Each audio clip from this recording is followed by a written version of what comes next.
This video is based solely on my opinion and what I'm personally doing in this market. I want to also let you know that some of the links below are affiliate links, meaning I may earn a commission, but this will be at no extra cost to you. This content is for educational and entertainment purposes only. I am not a financial advisor. I'm just a guy sitting in his room. So for more information on this, head down to the description. Some nice price action for XRP today, but we have a very interesting video where we're going to be listening to two big voices in the cryptocurrency space, one specifically for XRP and one for the broader market, and their views and opinions around XRP. And I think you guys are going to be very interested to hear this. Now, if we first of all look at the price action for XRP, we can see $3.14. So again, we came down to retest the support we've been talking about at about $2.98 to $3, and it's holding up very nicely. As I said, I think this pullback is due to broader market situations than it is locally isolated at XRP, which is not something that the bears want to hear. The bears want to blame XRP specifically for any pullback. But if we looked at the market just yesterday, everything was red, and now today everything's been flipped on its head once again to see green across the board. Now, it's nothing to celebrate yet. It's not a lot of green, and we are still yet to see Ethereum break its bear market resistance right here. But the closer and the longer we stay to this resistance, the more chance it has to break it, in my opinion, sitting at $3,860. And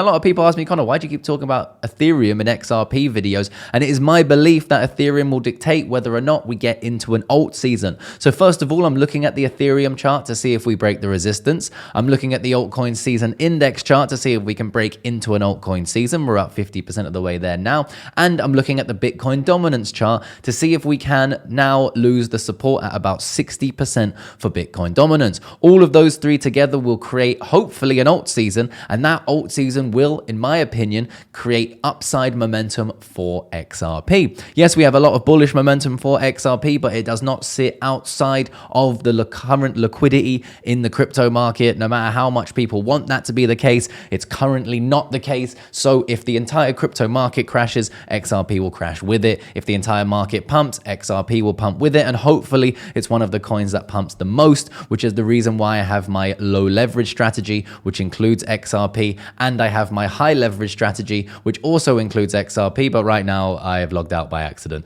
If you guys want to check this out, you want to trade yourself, there is a link to BitUnex down there in the description. You have pretty awesome bonuses right here that you'll hopefully be able to get access to. You can check using the affiliate link in the description. They have over 5 billion of trading volume a day. $5 billion of volume, meaning I can get in and out of my trades super easy, and I can sign up with just my email address. So if you want to check that out, see if you can get this bonus, of course, terms and conditions will apply. The links for that will be in the description. And just yesterday, guys, consumers and retails, according to this guy, Jerome Powell, are paying the majority of tariff impacts, saying that Jerome Powell, after the Federal Reserve voted to hold interest rates where they are. So a bit of a nothing burger yesterday at the FOMC meeting. A lot of people left thinking, well, another boring day. But guys, it wasn't a boring day. We had massive earnings beats from Microsoft, from Meta, and from Hood, all mashing their earnings expectations, which shows me there is a lot of money still in this market, and there doesn't seem to be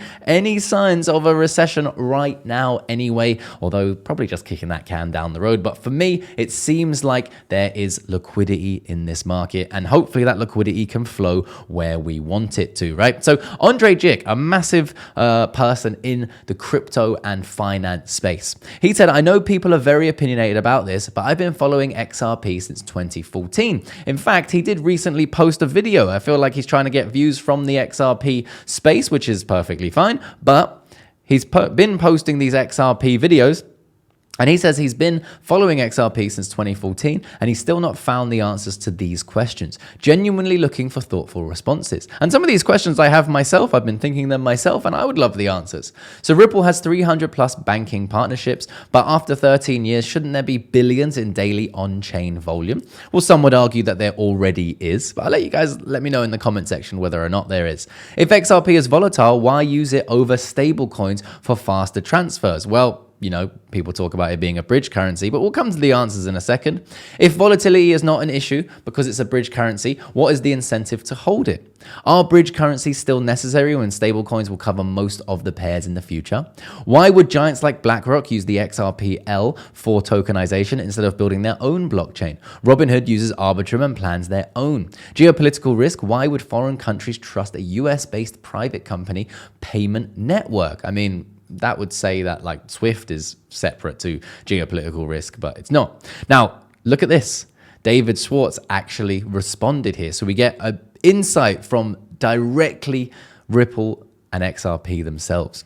So talking about the 300 plus banking partnerships and the lack of billions of on-chain volume a day. He says, I think there are a number of reasons why institutions have historically preferred to use digital assets off-chain rather than on-chain. I think we're close to changing that because institutions are starting to see the benefits of moving on-chain.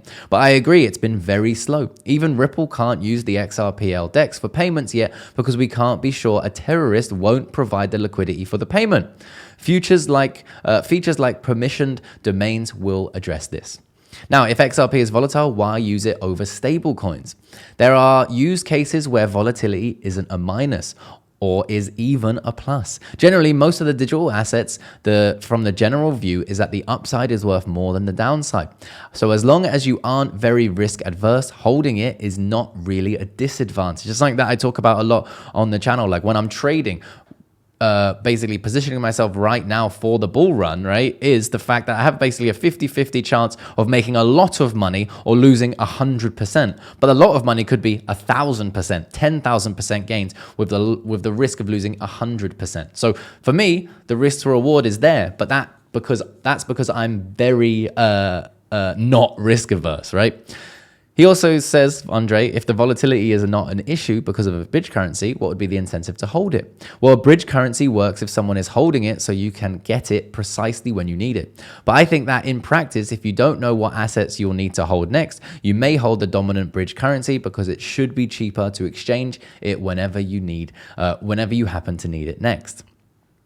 Now, are bridge currencies still necessary when stablecoins will cover most pairs in the future? This is something that I really am interested in because to me, it does seem like one of the main hangups for me anyway. Like, why wouldn't you just transact in the stable equivalent, right? You transfer from pounds or whatever into USDT and then you send that however you want or XRP stablecoin or whatever. You just transfer it like that. So if one stablecoin wins, then no.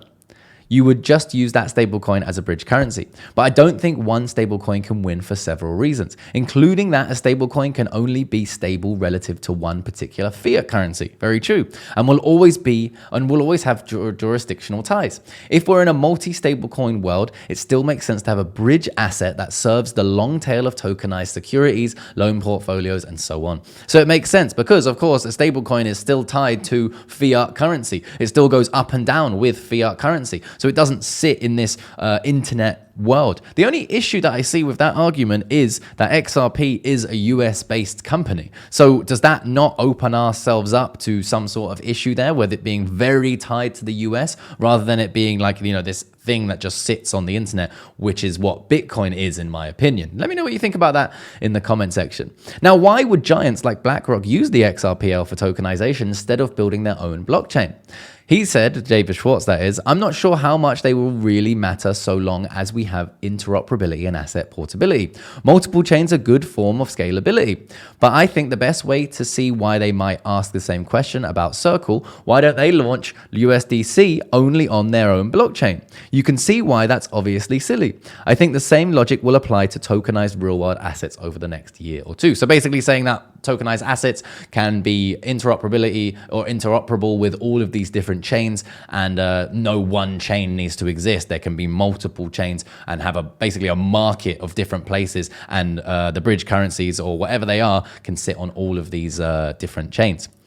And then the geopolitical risks. So if you're asking about XRPL, it's not really US based. Maybe this is answering what I said earlier. It is never discriminated against any particular participant, and it if it is ever started to, I would hope that people would stop using it. If you mean Ripple's enterprise payment products, we have separately licensed entities in many jurisdictions. But obviously, you're not going to see it in North Korea or Cuba anytime soon, as there might be in some cases pushback to the US company having some control over, say, payments between Pakistan and Saudi Arabia.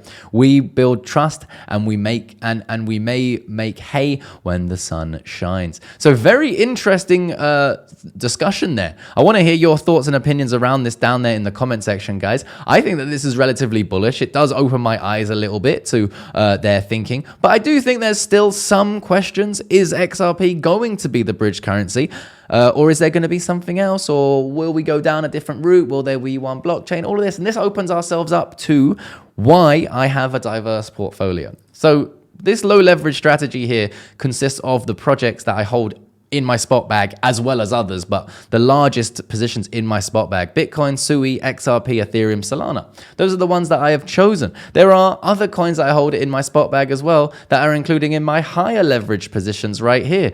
My spot bag I can't show you guys because it's a spot, it's off chain, it's not on these websites. But I have access to a diverse array of portfolios. Yes, XRP is one of the largest positions I hold. However, I don't want to be centralized into just one. That's not a good risk to reward, in my opinion. I want to have access to a lot of different opportunities. And that's why I keep diverse. And that's why I'm trading as well, to create cash flow even while I'm holding in my spot bag. All right. So that's what makes sense to me. If you guys want to trade yourselves, there is a link to BitUnext down there in the description. Great sign up bonuses if you can get them. You'll be able to figure that out using the affiliate link. But 3 million global users, 5 billion in trading volume, and the key, 800 trading pairs. So even if I'm not trading XRP and I'm trading something else, I can do it all on BitUnext. And that's what I like, right? I also like that there's a one-to-one fund, a reserve fund. So these are all things that work for me. And I can also sign up with my email address. But you guys can check it out by reading the user agreement, the privacy policy, figuring out if BitUnext is something for you by following the affiliate link in the description. And hopefully you can get your hands on that sweet bonus. With that said, guys, I'll see you in the next video. Peace.